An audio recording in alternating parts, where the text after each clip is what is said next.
Buenas tardes a todos. Bienvenidos a la segunda sesión del ciclo sobre terceros financiadores. En el mes de marzo de este año tuvimos la primera sesión, hoy tenemos la segunda y así continuaremos durante el resto del año. El tema que se va a tratar hoy es una materia que me parece que poco tratada habitualmente, que es la de la regulación precisamente de los financiadores. Para muchos creo que será una sorpresa ver lo avanzado que está ese terreno y lo tranquilizador que es para todos los usuarios. El moderador va a ser Christian Lisli, a quien le agradezco muy especialmente su participación. Christian es el responsable socio de la firma Herbert Smith, responsable de arbitraje internacional en su oficina de Nueva York y responsable de Latin American Group. Conoce muy bien también este lado del charco, conoce muy bien España, tiene una estrecha relación con España. Me consta, he tenido la suerte de coincidir con él hace años en otra firma y nos ha hecho el honor de participar hoy en este evento y además me consta que con un gran esfuerzo porque de esta reunión se va a una audiencia, pero literalmente. De manera que, Cristian, muchísimas gracias. Nada más, te cedo ya la palabra para que podáis empezar. José Antonio, muchísimas gracias y gracias al CIAM por invitarme y bueno, a los panelistas que voy a presentar primero y vamos a tirarnos a este tema muy interesante. Primero déjame introducir a Cristina Soler, que es CEO de Ramco Litigation Funding. Ramco es una empresa especializada en la financiación de litigios y arbitrajes que se fundó en Reino Unido en 2013. Y fue pionera en el mercado español en el que entró en 2017, siendo uno de los primeros financiadores en consolidarse en este país, con un sólido track record en España, tanto en otras jurisdicciones.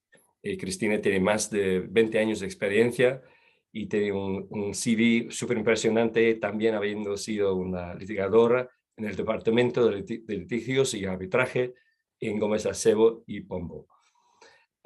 También tenemos el gusto de tener a Jesús Rodrigo Lavía, que es consejero delegado de PLA, que es Procurator Litigation Advisors, abogado del Estado también desde el año 2006 y en situación de excedencia voluntaria. También tiene una larga historia de muchísima experiencia, que fue Head of Legal Affairs de Iberia. También ha sido, coordinó el convenio de asistencia jurídica entre la Abogacía General del Estado y Renfe, operadora, así como el convenio entre la Abogacía General y Traxa.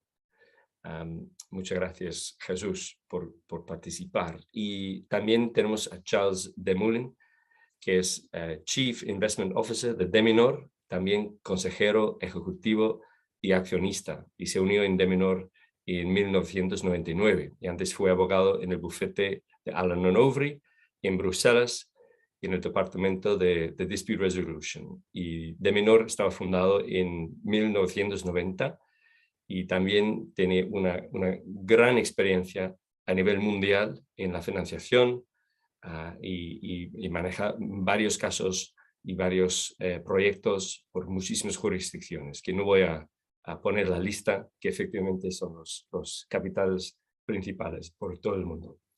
Así que muchísimas gracias a todos los tres por participar. Y en este webinar vamos a tratar de la regulación y pensamos que el punto de partida mejor es ofrecer un overview, un sumario de la regulación a la financiación y el enfoque institucional. Y cuando digamos institucional, hablamos a nivel internacional, nacional y local. Y entonces, nada más, no sé si Charles puede pasar la palabra a ti para introducir un poco de lo que puede ser los puntos relevantes para todos para entender la regulación a nivel del derecho europeo. Por favor. Sí. Bueno, gracias, Cristian, y muchas gracias a José Antonio y a todas las personas de CIAM por organizar este webinar.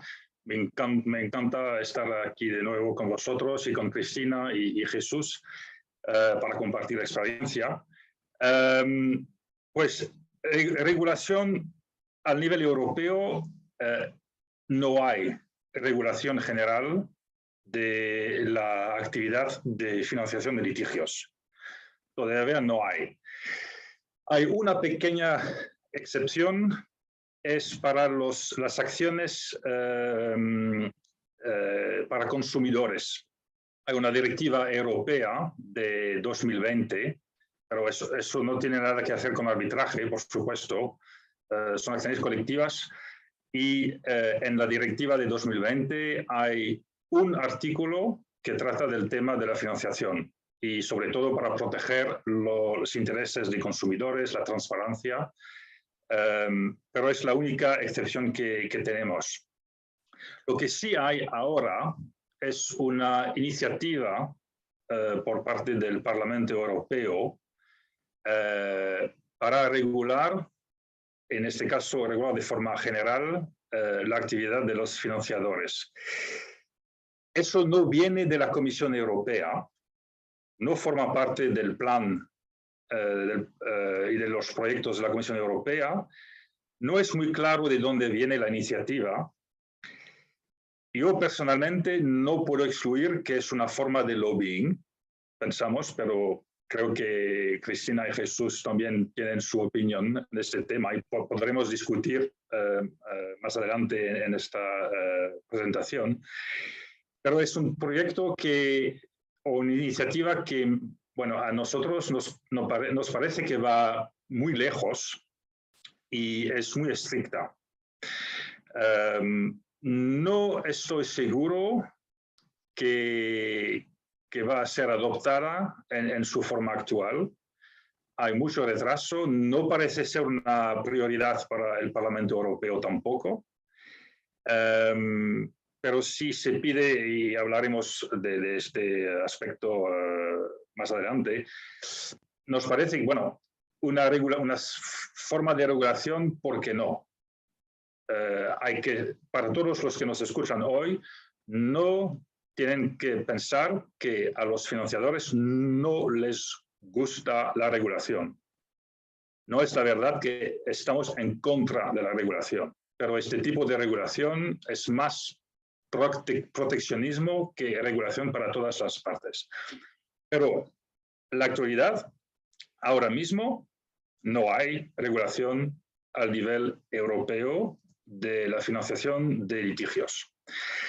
Al nivel internacional es algo un poco diferente. Al nivel internacional tenemos unos acuerdos comerciales y puedo darles los ejemplos de, como sé que tenemos muchos amigos de América Latina que nos siguen hoy. Hay, por ejemplo, el Tratado de Libre Comercio entre Chile y Canadá, en el artículo G23 bis, donde se trata de financiación de terceros, por ejemplo. Tenemos también un acuerdo entre la Unión Europea y Canadá, el artículo 8.26. Y, bueno, las reglas son casi las mismas. Parece que hay una práctica que se desarrolla ahora mismo en los acuerdos bilaterales para incluir cláusulas sobre el tema de financiación de litigios. Las reglas en los acuerdos comerciales, las reglas son con respecto a la transparencia. No van más allá que la transparencia. Entonces, comunicar la existencia y la entidad del financiador. Nada más. Otra iniciativa que tenemos a nivel internacional es la comisión, la CNUDMI, Comisión de las Naciones Unidas por el Derecho Mercantil Internacional. Y ahí está un poco como la iniciativa que conocemos en Europa. Es un poco más político. Bueno, no es una sorpresa. Los estados son los miembros de la comisión. Y creo que el año pasado el grupo de trabajo número 3 había propuesto unas iniciativas, unas opciones, pero antes de este webinar he leído las reacciones de los estados y parece que la gran mayoría de los estados miembros de la Comisión no están en favor de una prohibición o de restricciones contra la práctica de la financiación de litigios. Así que me parece, en conclusión, a nivel europeo e internacional, no hay regulación y no parece que hay una necesidad para tener regulación que va más allá que la transparencia y la comunicación de la existencia y la identidad del financiador. Gracias, Charles. Cristina, no sé si nos quieres compartir también el nivel ley nacional. Hablamos principalmente de derecho español, pero también entiendo que puede comentar de otros países. Sí, muchas gracias, Cristian, por la presentación y un placer volver a estar en estas sesiones con todos vosotros. Bueno, como ha dicho Charles, no hay una regulación homogénea a nivel internacional sobre la figura del third party funding y voy a dar unas pinceladas o un sumario de lo que sucede en las diferentes jurisdicciones. La figura del third party funding está admitida en la actualidad generalmente en la gran mayoría de jurisdicciones y se ha adoptado una postura. Podemos ver que en los diferentes países hay diferencias entre lo que son los países de derecho anglosajón con los países de jurisdicción civil. Sabéis que el third party funding nació en Australia hace más de 15 años. Y luego se extendió en otros países, principalmente en primer lugar en países de derecho anglosajón y luego se extendió en otros países, entre ellos Francia, Italia, Portugal, España, que son mercados emergentes. En esta foto global hay países que han tenido algún tipo de regulación muy limitada y hay otros que no tienen regulación. Los que tienen esa regulación o algún tipo de regulación pueden ser Australia, algunos de los estados ha tenido regulación y prevé normativa, sobre todo en Inglaterra. En Inglaterra se optó por una autorregulación. A partir del año 2011 se constituyó la Asociación de Litigation Funders de Inglaterra y Gales. Crearon un código de conducta que es obligatorio para sus miembros. Empezó con 6 miembros, en la actualidad son 20 y se optó por este sistema de autorregulación que fue presentado por el Consejo de Justicia a raíz de una serie de sentencias que habían habido que dejaron sin efecto la normativa de Maintenance and Champerty, que eran solo para recordar lo que hablamos en la primera sesión, que es una normativa medieval que no permitía que hubiera que hubiera una financiación en caso de que no hubiera justa causa o no hubiera interés legítimo en determinados casos. Estas prohibiciones se superaron y por tanto los países anglosajones han ido regulando de diversas maneras con una regulación limitada a la figura del third party funding. Los países que no tienen regulación pero que sí que está permitida esta figura, podríamos citar Francia, que hay una regulación a nivel de Consejo de Colegio de Abogados, pero no una regulación genérica. Italia, Portugal, los países de Latinoamérica que son de derecho civil, pero no hay una regulación general. Y voy a centrarme brevemente en España, en el que, como hemos comentado, en España no se permite el third party funding, no hay una regulación específica genérica de esta figura, pero en virtud del artículo 1255 del Código Civil de la libertad de pactos entre las partes, un contrato de financiación es perfectamente válido y vinculante entre las partes con los límites indicados en el Código Civil. Hay una serie de figuras afines que se han citado, que pueden ser la cesión de créditos futuros y quizá para nosotros la figura que podría ser, es un contrato atípico y la figura que podría tener podría ser equivalente o más parecida es la figura de las cuentas en participación del artículo 239 del Código de Comercio, en el que se comparten beneficios y pérdidas. No es un préstamo, recordemos la naturaleza del contrato de la financiación de litigios. Hay en el préstamo faltaría la prestación característica que tendría que devolverse la inversión. En este caso no. Si hay una inversión, se pagan los costes del procedimiento judicial o del arbitraje y en caso de pérdida es sin recurso. En caso de pérdida se perdería la inversión, es decir, faltaría en un préstamo, se tendría que devolver. Obviamente aquí no sucede, es una inversión. Y luego en el préstamo tampoco habría la participación en beneficios, es decir, si se gana el caso, habría por parte del financiador se obtendría un múltiplo de la inversión o bien un porcentaje. Por tanto, hasta aquí sería lo que es la regulación genérica, que como digo en España no está regulado, pero sí que ha habido una gran regulación a nivel de instituciones arbitrales con sede en España, que de algún modo, al igual que ha sucedido a nivel internacional, y podríamos citar el reglamento de CIAM, el artículo 23, podríamos citar también la Cámara de Arbitraje de Madrid, por supuesto el Código de Buenas Prácticas del Club Español del Arbitraje, y ha habido un gran esfuerzo en regular aspectos específicos del third party funding, en concreto la divulgación del contrato, la divulgación de la financiación, de la existencia de un financiador. Y en el caso de Latinoamérica sí que me gustaría comentar que ha habido también a nivel arbitral ya una iniciativa de una cámara, bueno, una de las más relevantes en Brasil, la Cámara de Arbitraje y Mediación de Brasil-Canadá, que ha tenido también ha regulado ya el tema de la divulgación de la existencia del financiador. Y esperamos que en los próximos años y meses pues haya pues un aumento de la regulación de estos aspectos en otras cámaras de Latinoamérica, que es un mercado emergente y muy interesante en muchos puntos de vista de arbitraje. Y hasta aquí mis pinceladas sobre la regulación a nivel nacional. Muchas gracias. Gracias, Cristina. Y Jesús, yo he comentado al principio que igual también hay regulación a nivel del Colegio de Abogados, pero también no sé si quiere compartir su opinión y su reacción a esta regulación de los financiadores a nivel práctico. Por supuesto que sí. En primer lugar, Cristian, muchísimas gracias por su presentación y por moderarnos en un tema de actualidad tan interesante como es esta regulación naciente. Y quiero también, por supuesto, agradecer a CIAM y a su presidente la invitación a participar en este foro. En cuanto a la regulación, yo la verdad es que tengo una aproximación muy semejante a la que compartía Charles al inicio de su exposición.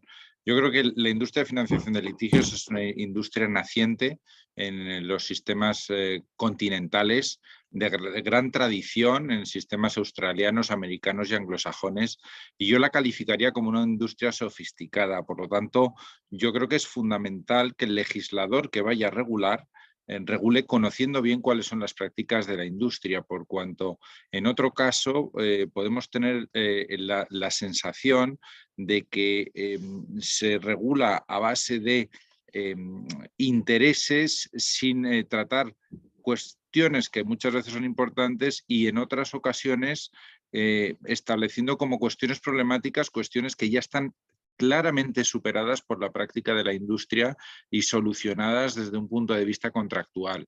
Por lo tanto, yo diría autorregulación, por supuesto, mejores prácticas también. Encantados de tener un marco regulatorio que dé seguridad a todas las partes, pero subrayo a todas las partes. En cuanto a colegios de abogados, evidentemente no podemos empezar al estudio de todos los estatutos y toda la normativa de los colegios de abogados a nivel español y europeo, por cuanto nos extenderíamos mucho en la respuesta, ¿no? Pero sí que yo creo que podemos partir de los códigos deontológicos que hay a nivel europeo y a nivel nacional en la práctica de las profesiones jurídicas y, por supuesto, también mencionar el Estatuto de la Abogacía que rige en España por razón de la jurisdicción en la que nos encontramos, sin perjuicio de la proyección internacional del arbitraje. Y yo creo que atendiendo a esta regulación, vemos como puntos claves a tener en cuenta, primero, el secreto profesional, segundo, la libertad y la independencia del abogado y, en tercer lugar, los conflictos de interés. En cuanto al secreto profesional, por supuesto, en la industria de financiación de litigios siempre se debe respetar el secreto profesional y atender a la normativa estatutaria, es decir, el abogado podrá dar a conocer la parte de la información, datos y hechos que conozca que afecten a su cliente siempre y cuando el cliente haya dado su previa autorización. En segundo lugar, yo quiero destacar la independencia, porque la independencia es algo que preocupa mucho a los financiadores. Tan es así como que luego espero poder tener ocasión de hablar de los códigos de conducta que existen, y esto es una característica que está expresamente regulada.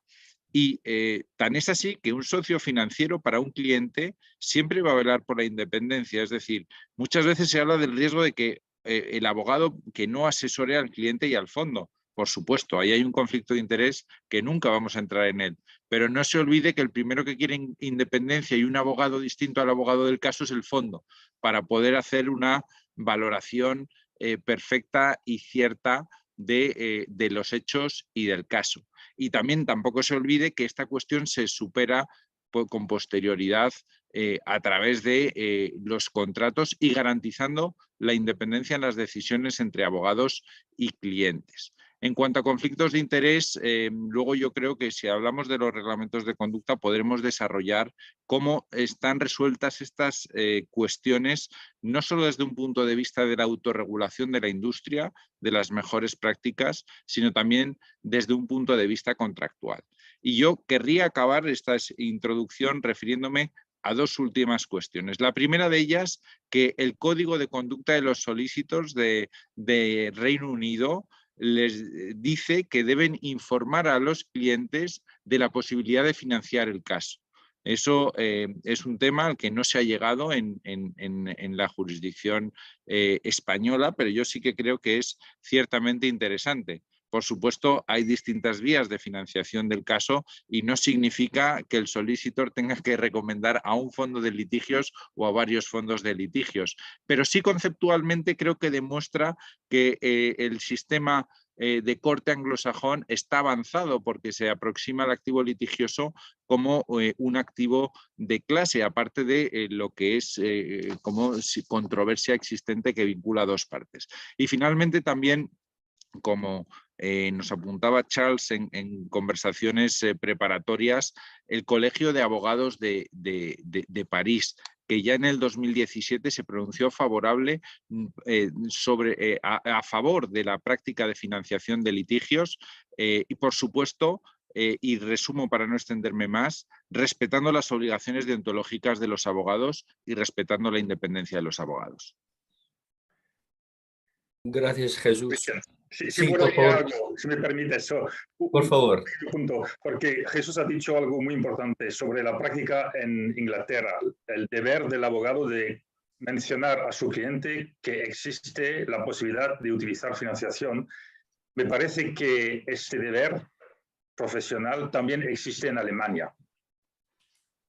Entonces significa que no es solo en la práctica anglosajona donde hay una actividad muy amplia de financiación, pero también en otros países, grandes países como Alemania. Entonces se ve que los abogados tienen un papel importante en todo el sistema de financiación de litigios.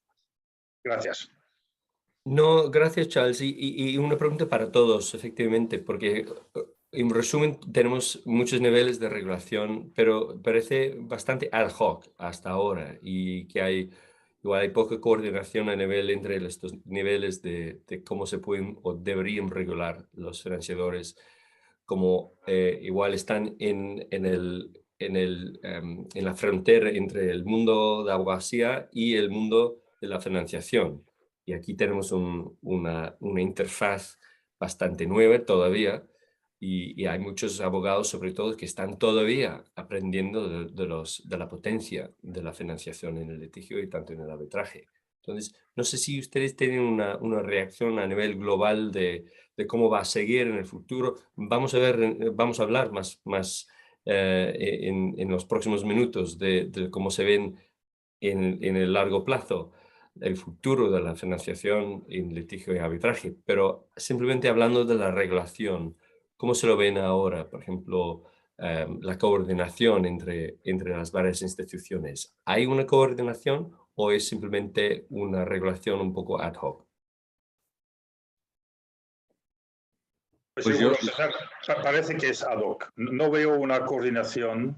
Bueno, hay la iniciativa europea, pero otra vez creo que es más una iniciativa con apoyo de unos intereses privados, pero no, para mí no veo una coordinación a nivel continental o internacional. Y quizás se puede explicar por qué la financiación no es la misma en todos los sectores. No se puede comparar la financiación de acciones colectivas para consumidores con arbitrajes internacionales. Eso es imposible decir que son las mismas prácticas y que los intereses son los mismos. Suele decir, one size does not fit all. En tema de financiación, one size does not fit all. Yo estoy totalmente de acuerdo con la opinión de Charles en el sentido de que no hay una uniformidad, es una industria naciente, pero sí que me atrevería a ir un poco más lejos en el sentido de donde sí que creo que hay una uniformidad clara es en la autorregulación de los players de la industria y en donde los players serios tienen muy claro lo que son las mejores prácticas y esas mejores prácticas ya están plasmadas en reglamentos de conducta. Con lo cual, ahí sí que yo veo una uniformidad clara y eso un poco entronca con el comentario que hacía antes, ¿no? Yo creo que si un legislador va a regular en el ejercicio de sus potestades legislativas la industria, debe partir de esos códigos de conducta, porque esos códigos de conducta han demostrado que garantizan el acceso a una financiación con parámetros que protegen a ambas partes, no solo a una de las partes de la relación contractual. Sí, yo por mi parte quería comentar que creo que hay una regulación ad hoc. Yo lo que diría es que veo una uniformidad, como dice Jesús, en cuanto a la autorregulación, desde la Asociación de Litigation Funders de Inglaterra y Gales, luego la Asociación Internacional de Litigation Funders, con sede en Washington. Hay un esfuerzo del sector por autorregularse y por aplicar las mejores prácticas. Es en interés de todos que haya esta regulación. Luego, esta uniformidad también la veo en las diferentes cortes de arbitraje que han querido regular el tema para evitar futuros conflictos de intereses. Esto ha habido un esfuerzo muy relevante y los reglamentos que en la actualidad tocan este tema, la verdad es que se han triplicado en el último año. Yo lo que quería comentar respecto a la iniciativa que ha comentado Charles a nivel europeo, y que lo digo como algo que nos parece esencial ya ante cualquier iniciativa legislativa, es que es esencial que se pueda contar con un comité de expertos o con un asesoramiento de personas que conozcan el sector y que conozcan en qué consisten y cuáles son los puntos clave de este tipo de transacciones. Que puede ayudar, o sea, sería la flexibilidad, no tener posturas rígidas que puedan bloquear o limitar esta figura del third party funding, que está en constante evolución y que además es muy importante que se pueda adaptar a las diferentes estructuras que pueden tener los temas. En cada caso, al estructurar un contrato de financiación hay que tener en cuenta una serie de coordenadas. El tiempo, el riesgo del caso, si es una demanda individual o colectiva, no es lo mismo la estructura que se puede adoptar en cada caso, no es lo mismo el riesgo. Temas de alto riesgo, de alta cuantía, de alta complejidad, de larga duración, no es lo mismo un caso que pueda durar 2 años que otro que pueda durar 10. Esta flexibilidad tiene que traducirse de algún modo y desde mi punto de vista, y lo digo directamente, para mí este informe que se presentó iniciativa a nivel de Europa, le falta adaptarse a la realidad de lo que son este tipo de transacciones. Se realizan una serie de recomendaciones que podrían hacer muy difícil que se pudiera seguir adelante con la financiación de algunos casos. Quizá solo se podrían financiar casos de determinadas cuantías si tuviéramos que aplicar algunas de las recomendaciones que se indican en este caso. Gracias, Cristina. Y ya hemos comentado, obviamente, un poquito sobre la autorregulación de cada fondo. Y Jesús, no sé si quiere tocarle un poquito más de cómo funciona en la práctica. Cristina también lo ha mencionado, la autorregulación. Eso efectivamente podría consistir en lo que entendemos que Cristina mencionó, la asociación de Inglaterra y Gales. Y entiendo también hay códigos de conducta. No sé si nos puede compartir un poco de un resumen de cómo funciona en la práctica. Por supuesto. Nosotros, dado el déficit de regulación existente, pues hemos decidido autorregularnos por el código de las mejores prácticas de Inglaterra y Gales, porque entendemos que bueno, refleja lo que son las mejores prácticas de la industria y establece una serie de pautas que protegen a ambas partes en la relación contractual. En primer lugar, ello implica que cuando se empieza a estudiar una oportunidad de inversión se debe de tener capital necesario para entrar en el caso y para estar en el caso financiándolo hasta el final, que es el capital adequacy. En segundo lugar, no se debe incurrir en ningún conflicto de interés en el ámbito de la transacción que se pueda acordar entre las partes. El fondo, cuando el cliente y su equipo de abogados esté decidiendo sobre la transacción, no debe tener una influencia. Eso sí, el fondo también tiene derecho a saber cuáles van a ser la consecuencia de la transacción. Y la mejor forma para evitar un conflicto de interés es que en el contrato de inversión se haya establecido los distintos niveles de transacción y las distintas consecuencias. De tal forma que es el cliente y el abogado el que decidirá lo que quiera decidir y las consecuencias están establecidas en el contrato sin ninguna intervención o influencia que pudiera ser cuestionable por parte del fondo. Se debe garantizar siempre que exista un asesoramiento independiente del cliente que va a acceder a la financiación de litigios. Por otro lado, hay una serie de pautas, es decir, no influir en la selección. Aquí ya habría que distinguir un poco qué tipo de transacción se ha hecho. No es lo mismo adquirir un activo litigioso que financiar un activo litigioso, porque si se ha adquirido un activo litigioso, el fondo de litigio se subroga y por lo tanto pasa a ser el dueño del activo litigioso con los derechos y las obligaciones anudados al mismo. Pero en el supuesto caso de que estuviésemos en una financiación, no se debe seleccionar al abogado y las decisiones en cuanto a la estrategia procesal se deben decidir entre abogado y cliente. Por supuesto, eso también no implica que se hayan de cercenar los derechos del fondo de litigios. El fondo de litigios tiene derecho, antes de entrar en la operación, a saber cuál va a ser la estrategia procesal que se va a desarrollar y eso se puede plasmar en el contrato, de tal forma que se sabe qué se va a realizar y luego ya la implementación, sin perjuicio del derecho a información del fondo, corresponderá al abogado y al cliente. Por otro lado, también es importante regular cuáles son los supuestos en los que el fondo se pueda salir del caso una vez que se haya entrado en el mismo. Cuando deje de existir méritos, cuando comercialmente no sea viable y luego, en tercer lugar, cuando haya un incumplimiento sustancial del contrato de financiación por parte del cliente. Evidentemente no me quiero enrollar, también ha habido opiniones doctrinales, especialmente en el derecho anglosajón, para acotar cuáles son estas circunstancias. Bueno, me podría extender también en cuanto a conflictos de interés, en cuanto a las obligaciones de hacer y de no hacer propias de estos contratos, pero yo creo que no me debo extender más. Sí que poner de manifiesto que yo creo que es muy importante lanzar un mensaje claro. El fondo no quiere incurrir en ningún conflicto de interés porque eso le perjudica a su reputación y puede dañar la operación.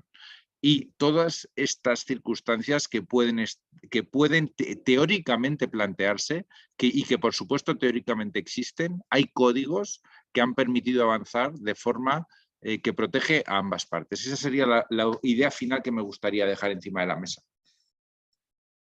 Muchas gracias, Jesús. Y obviamente, como por ejemplo, yo como abogado aparte en muchos arbitrajes, entiendo también hay regulación por parte de los tribunales arbitrales. No sé si nos puede compartir un poquito de cómo se lo ven este nivel de autorregulación o regulación por parte de los tribunales y también si funciona. No sé si en su opinión tiene una reacción a cómo está funcionando a nivel práctico. Y también la misma pregunta para Cristina y Charles. Yo por mi parte, y tampoco quiero monopolizar la conversación, con lo cual voy a dar una opinión muy de primer nivel en el bien entendido caso que entiendo que ahora Cristina y Chas la desarrollarán. Yo creo que se está avanzando en la buena línea.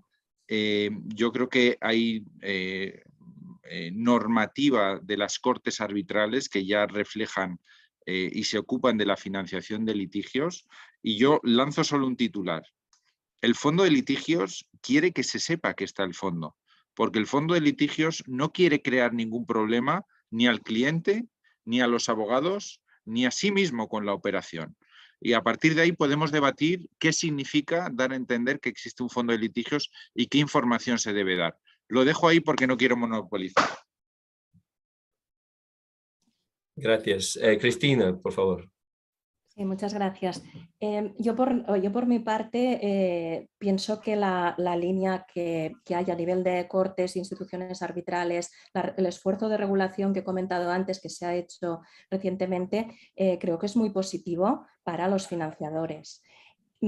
Quería especificar que la regulación a nivel arbitral se refiere respecto a dos grandes bloques de temas. Son aspectos muy concretos. En particular, es a nivel de conflictos de interés con el árbitro, ¿no? Entonces, este aspecto que se puede dar en el arbitraje, por ejemplo, en España a nivel de jurisdicción ordinaria, no existe ninguna norma que obligue a divulgar el contrato de financiación ni a explicar ni a informar sobre si hay financiación o no. Solo en casos muy excepcionales, si hay una sociedad en concurso, por ejemplo, habría esta situación. En cambio, en el caso del arbitraje, hay unas situaciones que pueden darse en la práctica que sí hay que examinar si ese árbitro tuvo alguna relación con el financiador o al menos evaluar este tema. Por nuestra parte es absolutamente, nos parece muy adecuado. Lo que no queremos es que haya un problema futuro, que se pueda coger este conflicto de interés o potencial conflicto de interés como un motivo de que pudiera haber, se pudiera alegar alguna anulación de ese laudo o pudiera haber complicaciones futuras. Por tanto, es de nuestro interés que haya estas regulaciones. Por tanto, la línea seguida, que es una regulación limitada en cuanto a la información de que ese tema está financiado, la vemos muy positiva, porque evita que pueda haber estos problemas en cuanto a conflicto de interés. El debate se centra en si tiene que haber una regulación más amplia en el sentido de si hay que aportar o no el contrato de financiación a la cámara arbitral y a la contraparte y divulgar este tema. En este punto nosotros consideramos que no sería necesario y se ha planteado solo a nivel de arbitraje internacional en algunos casos en los que lo que se quería ver en realidad es cuál es el tratamiento de las costas. Si el contrato de financiación tiene cobertura de costas o no, y es en esos casos en los que se ha planteado por parte de los demandados, hay grandes casos que han resuelto sobre el tema, como el caso SAS contra Bolivia en el año 2016, que es un caso, es un landmark case, ¿no? En este caso, lo que se dijo es sí, la existencia de financiación, pero en la divulgación del contrato quizá no es necesaria, solo es excepcional en determinados casos. En cuanto a la divulgación del contrato, creemos que tendríamos que tener en cuenta que hay una serie de cuestiones confidenciales, de estrategia en determinados puntos del contrato que podrían ser sensibles y que por tanto eso se tendría que tener en cuenta siempre, pero que en todo caso la actuación generalizada de la línea generalizada de las cámaras arbitrales, siguiendo ya las directrices de la IBA y siguiendo por el reglamento CCI del año 2021 y las cámaras que he citado, CIAM, CEA, etcétera, la línea general es sí en cuanto a comunicar la existencia de financiación y la identidad del financiador. Y esto nos parece, solo excepcionalmente se podría pedir alguna información más amplia y eso nos parece altamente positivo. Gracias, Cristina. Charles, no sé si quieres agregar algún punto más sobre la autorregulación antes de pasar a la divulgación de información, un poco lo que ha comentado Cristina, pero Te dejo la palabra. Sí, pues bueno, si hablamos de la autorregulación, hablaremos de la divulgación porque yo quería compartir una opinión sobre el tema de la divulgación, lo haremos dentro de pocos minutos, pero la autorregulación, no quiero que todos los que nos escuchan piensen que nuestra actividad se desarrolla en un desierto legislativo. No es la verdad. La financiación es un contrato. Por eso que el derecho de los contratos es la base para la práctica de financiación de litigios. Pensar que, bueno, es el Wild Wild West y que los financiadores pueden hacer lo que quieren sin control y sin protección para los clientes, eso tampoco es verdadero. Nosotros, la autorregulación, sí creemos que es la mejor solución. Ahora mismo hay la práctica, bueno, el código de Association for Litigation Funder. Yo pienso que sería bueno que tengamos un código también que viene del mundo del derecho civil. Creo que hay una oportunidad para desarrollar este tipo de prácticas, pero desde el punto de vista del derecho civil en Europa continental y también en América Latina. No es solo las reglas del código ético, pero también la actitud del financiador. Y cuando digo eso, yo lo que quiero decir es que ¿dónde se encuentra el financiador? Por ejemplo, nosotros, si se mira el sitio web, se ve que todas las oficinas de Deminor se encuentran en países que no son paraísos fiscales. Creo que eso también es una señal para los clientes que sepan, esta empresa forma parte del mundo económico normal. No buscan maneras de no pagar impuestos o de evitar la aplicación de la ley. Sabemos también, sobre todo en Europa, si se aplica la regulación de Roma I para identificar la ley que se aplica al contrato, sabemos que sí hay leyes que protegen a las partes al contrato, se van a aplicar. Si buscamos otra ley aplicable al contrato, una ley, no sé, en otro país que es muy favorable para el financiador, pero que la ley, por ejemplo, un litigio no sé, en Alemania, y decimos, vamos a firmar un contrato de financiación en Alemania, pero vamos a aplicar el derecho de, no sé, otro país donde podemos hacer lo que queremos. Si hay leyes que protegen al cliente en Alemania y que el litigio se encuentra en Alemania, sabemos que hay un riesgo para nosotros como financiador que el cliente nos diga, pues mira, sí, tenemos un contrato bajo el derecho de no sé qué país, pero yo soy en Alemania, el litigio es en Alemania, yo puedo decir que Alemania me protege. Por eso que no es la autorregulación viene por encima de las leyes que existan. Entonces, no es un desierto, hay las leyes que se aplican a todos los acuerdos comerciales, incluso los contratos de financiación, y el código ético viene por encima de las leyes para decir cuál sería la manera, el estándar para el profesional que también, bueno, va a proteger los intereses de los clientes. Y solo si lo hacemos, creo que tendremos la confianza de los clientes. Si se lo dice a los clientes, pues mira, la ley te protege, pero también vamos a aplicar las buenas prácticas de los financiadores, eso es un mensaje para el abogado del cliente y para el cliente también. Yo sé que son profesionales y que es un acuerdo comercial con un balance en el interés de las dos partes. Eso también es el interés comercial del financiador. Sí, Gracias. Sí, por favor, Cristina, si quiere. Solo una precisión quería añadir. Cuando nos preguntabas sobre la autorregulación de cada uno de nosotros, En España, donde estamos ubicados nosotros, pues no tenemos esta regulación, como decíamos, genérica, pero sí que cumplimos, obviamente, con la normativa genérica de aplicación en todas las transacciones que realizamos.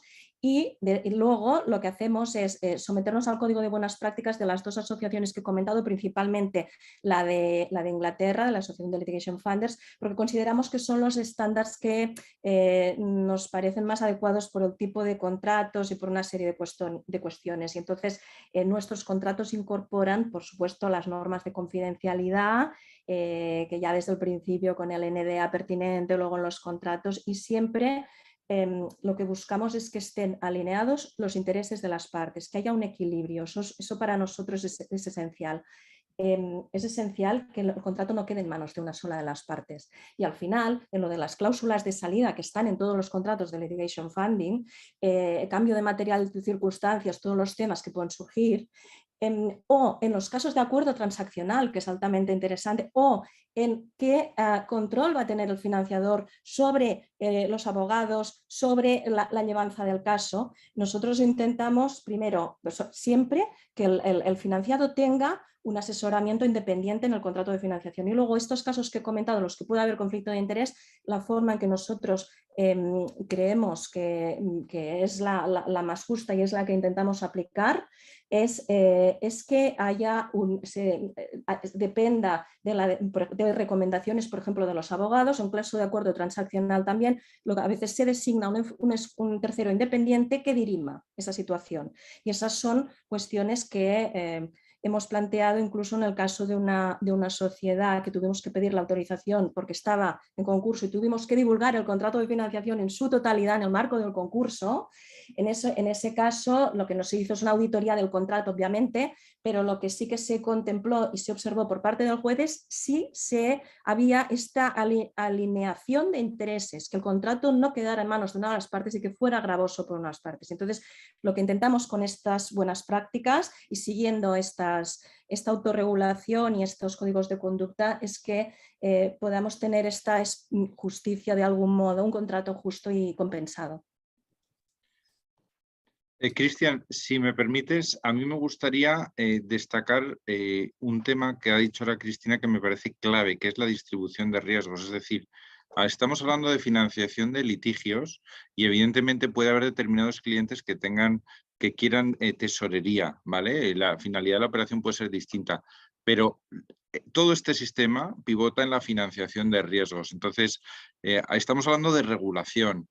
Cuando ves que alguien, pues por ejemplo, quiere limitar la rentabilidad de un fondo, yo diría, la rentabilidad de cada operación es distinta. No tiene nada que ver estar en una situación preprocesal que en un problema de ejecución, ante una corte arbitral que en otra corte arbitral, en un circuito arbitral que luego vaya a haber recurso en una jurisdicción ordinaria o en una corte arbitral donde haya alguna revisión o una anulación en una segunda instancia donde no haya una segunda instancia. También esto si hablamos de jurisdicciones ordinarias. Entonces, cuando se regulan estas cosas hay que tener mucho cuidado porque la regulación puede cargarse la distribución de riesgos. Y yo siempre digo lo mismo, cuando hay un fondo de litigios que se sube a un riesgo en un activo litigioso único, no en una cartera, y despliega 30 millones de euros, es decir, que se puede levantar al día siguiente y haber perdido 30 millones de euros, ¿qué rentabilidad exigiría usted si fuese su dinero? Entonces, el riesgo que se está corriendo cuando los legisladores adoptan soluciones salomónicas sin tener en cuenta estos extremos, pues es, como decían antes mis compañeros, cargarse un sistema que funciona y que ha demostrado que lo que permite es dinamizar la economía. Gracias. Y con los 10 minutos que nos queda, porque vamos a acabar a las 7 horas española en punto, pasamos un poquito a la divulgación de información. Y Charles lo ha mencionado y algunos sí han mencionado la divulgación de información y la transparencia. Y hablando desde el punto de vista de alguien que practica en el mundo del arbitraje, hemos visto una evolución de la actitud hacia los fundadores. Al principio, como había comentado Cristina, había una reacción legislativa. Es decir, en varios países no estaba permitido y las leyes han cambiado poco a poco en muchos países. Y ahora está bien aceptado, bien visto como una opción importantísimo para los demandantes, sobre todo que quieren perseguir una reclamación que igual por los recursos no pueden. Y también hay una tensión en el arbitraje, es decir, cuánta información se tiene que divulgar, porque hasta un cierto nivel cualquier tema de financiación es un tema confidencial, es un tema comercial y muchos piensan automáticamente que no, ese es un tema que no quiero divulgar y no quiero compartir, porque puede divulgar puede enseñar un poco la estrategia también. Porque, por ejemplo, igual los contratos enseñan las etapas de un arbitraje y ponen el balance, el equilibrio del riesgo en varios puntos. Y tener que divulgar este tipo de información, para mí, por ejemplo, sería una preocupación, que tendré que divulgar este tipo de información. Entonces, lo que para mí, igual para nuestros colegas que están escuchando y viendo este webinar, ¿nos pueden compartir un poco de, primero, cuáles son las reglas, las mismas reglas que existen? Y Jesús, creo que igual te toca a ti en este punto, solo un resumen igual de las reglas que nos deben interesar, pero también un poco de vuestras reacciones en generales a nivel de divulgación, porque han comentado de la alienación de intereses, la transparencia, pero también yo supongo que los clientes muchas veces no quieren compartir mucha información. Entonces, no sé si nos puede compartir desde vuestro punto de vista cómo está este tensión, este balance de intereses. Por supuesto. Pues yo voy a tratar nuevamente de centrarme en la normativa que más utilizamos nosotros, porque hay pues distintas normas, ¿no? Yo creo que hay tanto la Corte Internacional de Arbitraje de Madrid como el Club Español de Arbitraje nos dan unas claves que son fundamentales. La primera, la existencia de la financiación. Y la segunda, la identidad del financiador. A mí me parece que esos dos extremos son claves. ¿Para qué? Para que garanticemos que los árbitros, cuando se pronuncian sobre su independencia, cuando se pronuncian sobre su idoneidad y sobre la inexistencia de conflictos de interés, puedan llegar a la conclusión de si con un determinado financiador incurren en un determinado financiador que tenga un interés directo en el arbitraje, incurren o no en esos conflictos de interés, se vicia o no su idoneidad para el arbitraje. A partir de ahí, a mí me gustaría, una vez que se tiene esa información, discutir hasta qué, y dejando a un lado, por supuesto, lo que decía Cristina de las cláusulas de si se cubren las costas o no, o los adverse costs, o bueno, los costes del arbitraje, hasta qué punto hay que conocer otros extremos del contrato. Es decir, temas de los costes del arbitraje, eso se puede, no hace falta acceder a todo el contrato, se puede acceder a una información limitada del contrato. Y no es necesario, esa es nuestra visión, acceder a todo el contrato, porque en el contrato hay positive covenants, negative covenants, que implican también mucho know-how de cada financiador, que cada uno tiene su forma de estructurar y de hacer los negocios, y también el secreto comercial legítimo de cualquier industria y de cualquier player de la industria se debe proteger.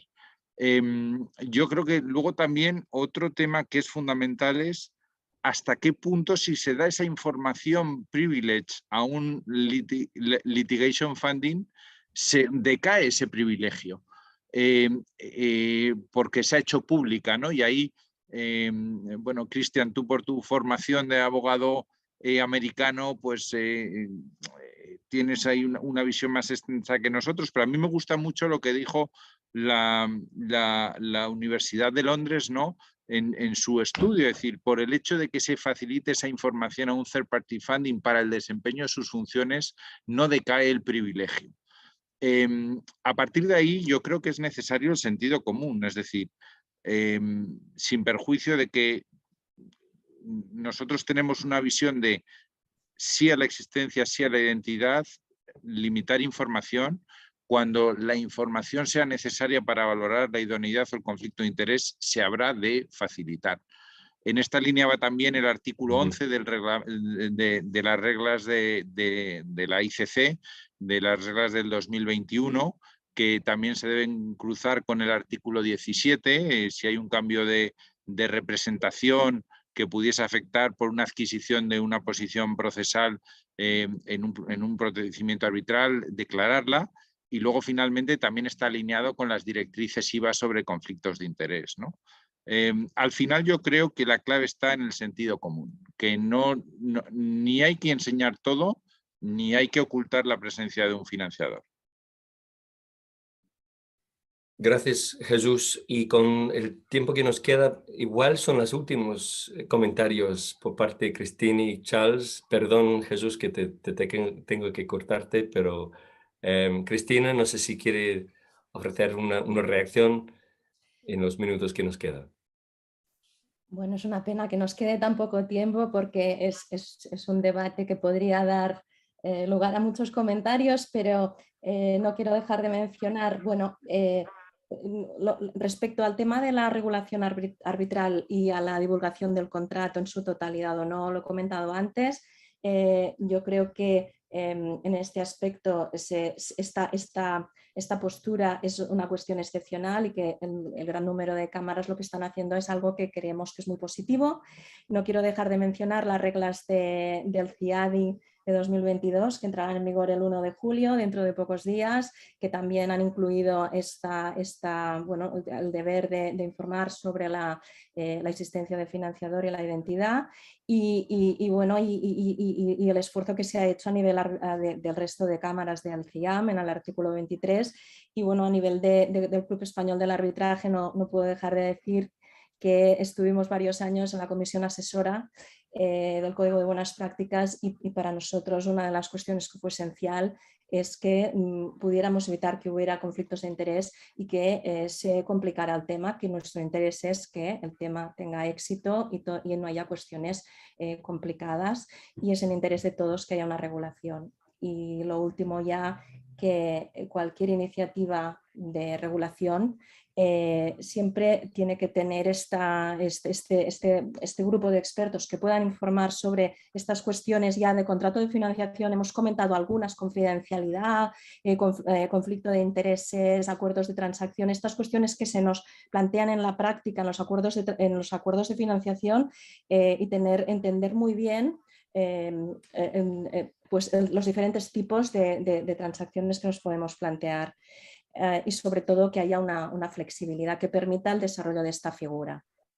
Perfecto, gracias Cristina. Pues, Charles, voy a cambiar un poco el ámbito de la pregunta, porque como hemos escuchado un poco de la divulgación de información, te voy a hacer la última pregunta con un minuto, si se puede. ¿Cómo ves el futuro de este tema y de la financiación y la regulación de las entidades? No sé si nos puede concluir con un punto de vista macro. Pues creo que, como decíamos hoy, el futuro será en la forma de la autorregulación. Yo creo que las reglas en el tema de la divulgación, si se limitan a la divulgación de la identidad y la existencia de una financiación, eso me parece bueno. No creo que sea necesario comunicar la identidad de los inversores por detrás del financiador, no estoy seguro, pero la identidad del financiador y la existencia de la financiación no tengo ningún problema. Si miramos al futuro, creo que eso dependerá también. Bueno, es una respuesta un poco especial. Creo que el futuro dependerá de la actitud de los financiadores mismos. Si nosotros conseguimos adoptar y aplicar las buenas prácticas y nos siguen todos los otros financiadores en Europa y en el mundo y lo hacemos muy bien, no necesitaremos más intervención por parte de las autoridades. Entonces, es en nuestro interés de hacerlo muy bien ahora mismo. Muy bien. Pues nada, muchísimas gracias por mi parte. Quiero agradecer a todos tres, por favor, Cristina, Jesús y Charles, por sus contribuciones muy interesantes. Como he dicho, Cristina, es una pena que no tenemos más tiempo porque son temas realmente muy importantes para el futuro del arbitraje y litigio. José Antonio, te vuelvo a pasar la palabra. Por nuestra parte, muchísimas gracias. Muchas gracias, Cristian, a los ponentes y a los asistentes. Para terminar en hora, simplemente recordarles que estos temas que quedan abiertos, tan interesantes, sobre los que todavía podemos hablar mucho más, serán objeto de las siguientes sesiones, la próxima de las cuales tendrá lugar en el mes de septiembre, probablemente el día 15 de septiembre o con seguridad en la segunda quincena del mes de septiembre. En todo caso, se la anunciaremos oportunamente. Muchas gracias a todos. Buenas tardes. Muchas gracias. Gracias. Gracias. Adiós. A todos. Adiós. Muchas gracias. Gracias.